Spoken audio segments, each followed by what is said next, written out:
If elected, what would you do to help continue to promote job growth and grow Florida's economy? As much as I can. I think, look, we need to keep in mind what matters to employers. A great educational system is a critical part of that. We need to make sure that we're teaching kids the skills they need in elementary school, in high school, and in college so that we have a workforce that companies are interested in. We also need to keep taxes low. No one wants to pay a lot, and that's a way to get people to come to Florida and build their businesses in Florida. And I think the third thing we need to do is we need to keep regulations in line. We need to think long and hard before we interfere with how businesses operate. We need to be focused on keeping regulations smart and making it easy for people to start and build companies in Florida.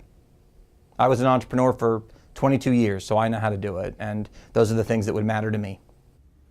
How would you improve Florida's healthcare situation?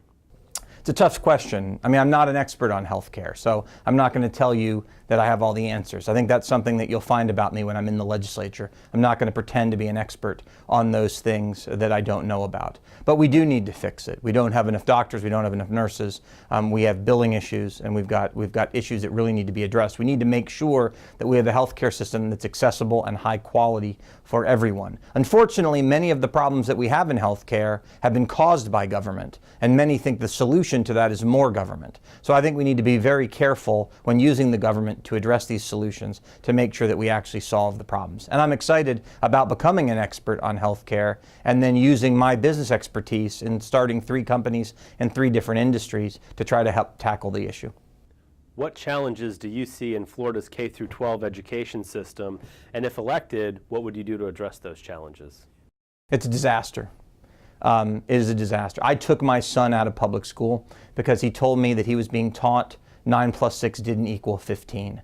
The Common Core standards are damaging our kids, they're damaging our schools, and they're damaging our state. So we need to fix education so that we're making sure that we teach kids basic arithmetic and the skills that they will need to be productive members of our society. I think a second thing we need to do is we need to change a culture that says if you don't go to college, you've somehow done something wrong. We need to refocus our effort on making sure we have skilled tradesmen, because a plumber makes a lot more than a philosopher. So we need to make sure we have enough of those folks. And I think the third thing we need to do is we need to make sure that people graduate from 12 years of education. And frankly, it's really 14 if you throw in VPK in kindergarten. 14 years of education, knowing key life skills. How many of us use chemistry in our lives? And I don't mean to poke fun at chemistry, but how many of us use chemistry? But we all need to know how to balance a checkbook. And we need to learn about debt. And we need to learn about owning versus renting and credit. And we need to make sure that when people are in school, we take time to teach them the things they need to be successful adults